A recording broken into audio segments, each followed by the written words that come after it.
ಎಲ್ಲರಿಗೂ ನಮಸ್ಕಾರ. Welcome back to my channel. ನಾನು ಪೂಜಾ ರಾಜೇಶ್. ಬನ್ನಿ ಇವತ್ತು ಪ್ಯಾನ್ಕೇಕ್ ಹೇಗೆ ಮಾಡೋದು ಅಂತ ನೋಡೋಣ. ಹಾಗೆ ಜೇನುತುಪ್ಪದ ಬಗ್ಗೆ ಸ್ವಲ್ಪ ವಿಷಯನೂ ತಿಳ್ಕೊಳ್ಳೋಣ.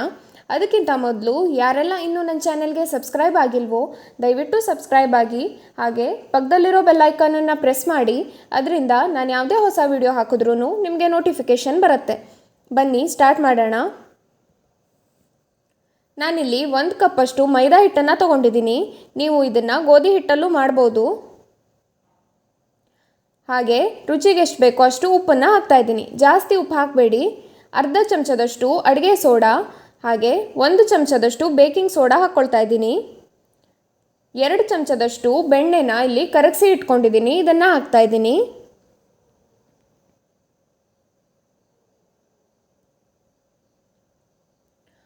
ಒಂದು ಲೋಟದಲ್ಲಿ ಹಾಲು ತಗೊಂಡಿದ್ದೀನಿ. ಇದನ್ನು ಸ್ವಲ್ಪ ಸ್ವಲ್ಪನೇ ಹಾಕ್ಕೊಂಡು ಹಿಟ್ಟನ್ನು ಕಲಿಸ್ಕೋಬೇಕು. ಒಂದೇ ಸಾರಿ ಜಾಸ್ತಿ ಹಾಕ್ಕೋಬೇಡಿ.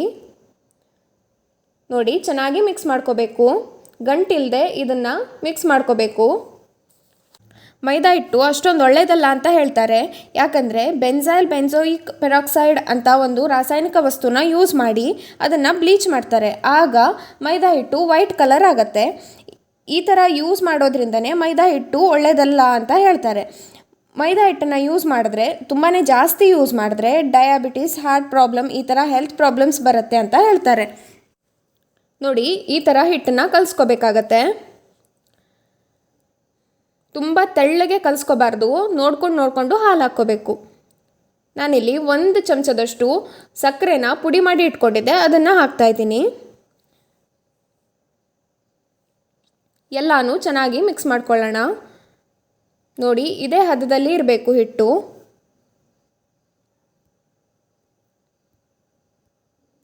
ಇದನ್ನು ಒಂದು 20 ನಿಮಿಷ ಮುಚ್ಚಿ ಇಡೋಣ.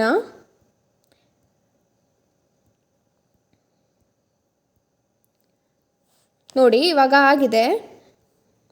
ದೋಸೆ ಥರನೇ ಹಾಕ್ಕೋಬೇಕು, ಆದರೆ ಇದನ್ನು ತುಂಬ ದೊಡ್ಡದಾಗಿ ಮಾಡ್ಕೋಬಾರ್ದು. ನೋಡಿ, ಹಾಕಿ ಹಾಗೆ ಬಿಟ್ಬಿಡಬೇಕು. ಮೀಡಿಯಮ್ ಫ್ಲೇಮಲ್ಲಿ ಇಟ್ಕೊಂಡು ಮಾಡಿ.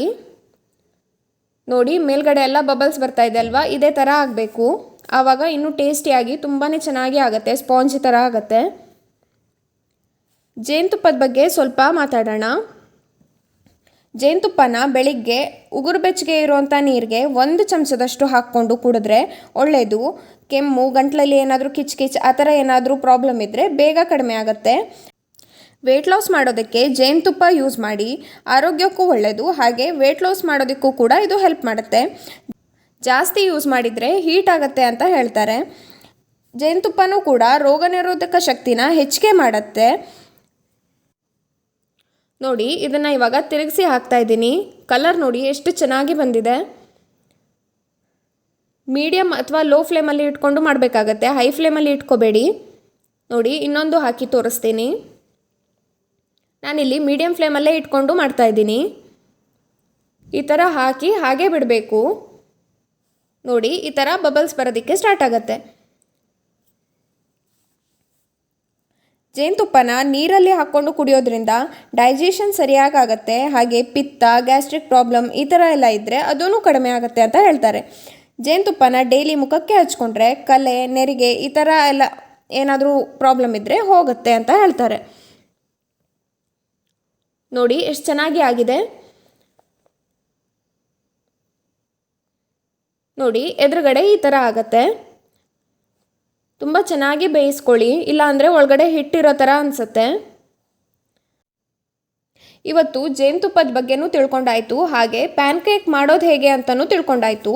ನೀವು ಈ ಪ್ಯಾನ್ಕೇಕ್ನ ಗೋಧಿ ಹಿಟ್ಟಿಂದನೂ ಮಾಡ್ಬೋದು. ನಿಮಗೆ ಆ ರೆಸಿಪಿ ಬೇಕು ಅಂತ ಅಂದರೆ ನನಗೆ ಕಮೆಂಟ್ ಸೆಕ್ಷನಲ್ಲಿ ತಿಳಿಸಿ. ಹಾಗೆ ಯಾರೆಲ್ಲ ಇನ್ನೂ ನನ್ನ ಚಾನಲ್ಗೆ ಸಬ್ಸ್ಕ್ರೈಬ್ ಮಾಡಿಲ್ವೋ ದಯವಿಟ್ಟು ಸಬ್ಸ್ಕ್ರೈಬ್ ಮಾಡಿ, ಲೈಕ್ ಮಾಡಿ, ಹಾಗೆ ಶೇರ್ ಮಾಡಿ. ನನ್ನ ಮುಂದಿನ ವಿಡಿಯೋದಲ್ಲಿ ಸಿಗ್ತೀನಿ. ಅಲ್ಲಿ ತನಕ ನಮಸ್ಕಾರ.